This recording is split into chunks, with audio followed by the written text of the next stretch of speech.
एक गांव में हरिया अपनी माँ के साथ रहता था। हरिया गांव में दूध बेचने का काम करता था। हरिया के पास 2 गायें थीं, जिनका दूध निकालकर वह गांव में बेचता था। एक दिन हरिया एक घर में दूध देने गया। उसने देखा वहां भगवान शिव की पूजा की जा रही है। हरिया ने अपनी माँ को मंदिर जाते तो कई बार देखा था, लेकिन घर पर पूजा करते हुए कभी नहीं देखा। मालिक, ये आप घर पर पूजा क्यों कर रहे हैं? हरिया, तुम्हारे घर में पूजा नहीं होती क्या? आज सावन सोमवार है, इसलिए भगवान शिव की पूजा की जा रही है। इसके बाद हम सब मंदिर जाएंगे और पूरा दिन उपवास रखेंगे। माफ करना मालिक, लेकिन मैंने कभी पूजा होते हुए नहीं देखी। हरिया, तुम्हें भी भगवान भोलेनाथ की पूजा करनी चाहिए। उन्हें जल और दूध चढ़ाना चाहिए। उससे भगवान भोलेनाथ प्रसन्न होते हैं और उनकी कृपा हमेशा हम पर बनी रहती है। मालिक, मैं आज ही अपनी माँ से इस बारे में बात करता हूँ। हरिया वहाँ से सीधा अपने घर आ जाता है। माँ, तुम घर में पूजा क्यों नहीं करती? बेटा, मैं मंदिर में पूजा करने जाती हूँ। घर में पूजा इसलिए नहीं करती क्योंकि एक बार घर में पूजा करते समय एक सांप निकल आया था और उसने तुम्हारे पिता को काट लिया था, जिसके कारण उनकी मृत्यु हो गई थी। लेकिन माँ, इस तरह तो हम पर कभी भगवान भोलेनाथ की कृपा नहीं होगी।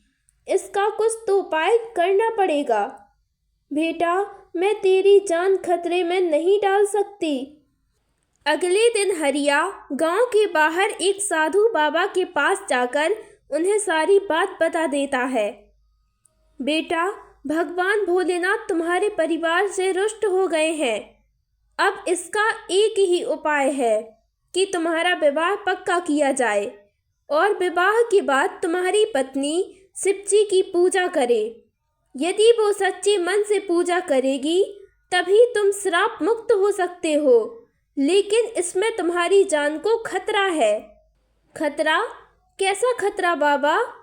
बेटा, यदि तुम्हारी पत्नी द्वारा पूजा करने पर शिव जी प्रसन्न नहीं होते हैं तो वह सांप तुम्हें डस सकता है, लेकिन तुम ये बात विवाह से पहले लड़की को बता देना।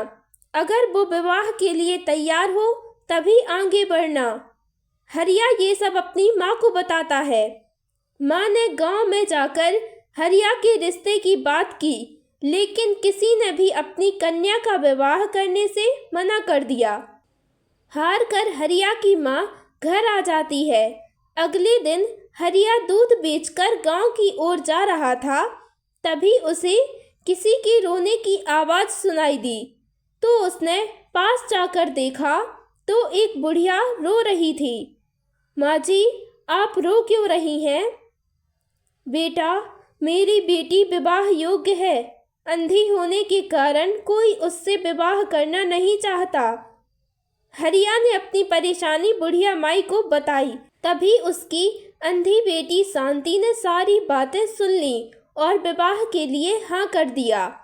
हरिया और शांति का विवाह हो जाता है। विवाह के अगले दिन दोनों पूजा करने बैठ जाते हैं। शांति पूजा करती है। पूजा करते समय शांति भगवान शिव को दूध चढ़ाती है। बाबा, यदि आप रुष्ट हैं तो मेरे प्राण ले लीजिए। प्रार्थना करके शांति जब आंखें खोलती है तो उसे सब कुछ दिखाई देने लगता है। यह देखकर हरिया बहुत प्रसन्न होता है। उस दिन से दोनों भगवान शिव की पूजा करने लगते हैं।